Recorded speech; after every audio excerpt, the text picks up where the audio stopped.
Hey, it's Jeremy with Stay Cool Climate Control, and today I want to talk about a few tips in order to stay warm in your house. With the inclement weather coming in next week, it's super important that your furnace is operating properly, and in the event that it's not, there's a couple things you can do in order to help that. The first thing I want you to do is change your furnace filter. If it hasn't been changed recently, I would definitely recommend changing your furnace filter. Whenever the temperature drops to 0 degrees like it will next week, your furnace is going to experience very long run times. And if the filter is dirty, it's going to overheat during those run times and shut itself down using the high limit switch like we've talked about in the past. So it's crucial that you have a clean furnace filter in your furnace so that it can exceed those long run times without any issues. The second thing I want you to do is double check your thermostat settings.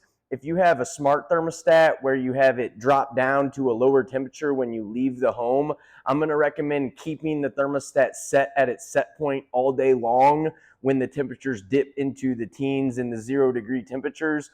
Basically, if you let your house get that cold during the day, it's going to have a really hard time catching up when you get home, so you might not be as comfortable as you would be if you just set it and leave it at that temperature during those times.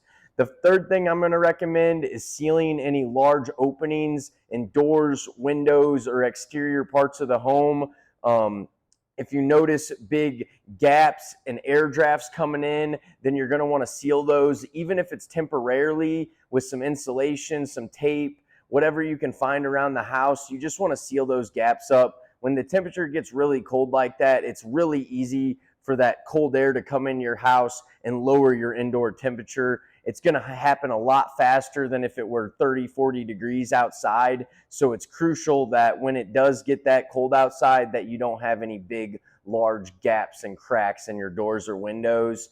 The fourth thing is you can close your curtains at nighttime. That's just going to be one more barrier of not allowing that cold air to come into your conditioned space. So if you have nice thick curtains over your windows, you close those up.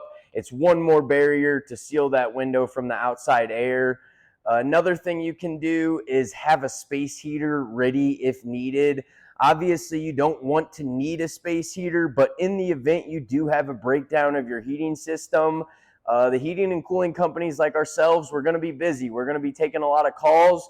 And in certain situations, we might not be able to fix the furnace the same day or next day. So in the event that you do have a breakdown and you can't get it fixed as quick as you would like to, having a space heater readily available is never a bad idea.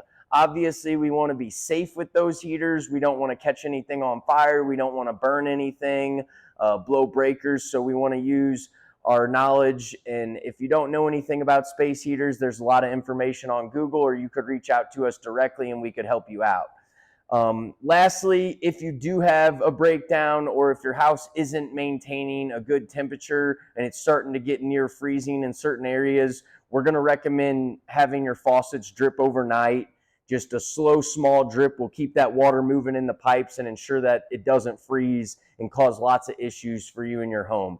Again, it's going to be super cold next week, so I just wanted to get a few tips out there to help all of our homeowners, customers, anyone out there looking to stay warm and provide value where I can. So if you like this video, give us a follow on social medias and reach out to us if you need any service. Thanks again. Stay cool, but next week you need to stay warm. So follow our tips, change those filters, make sure your heating system's working properly, and you should be good to go.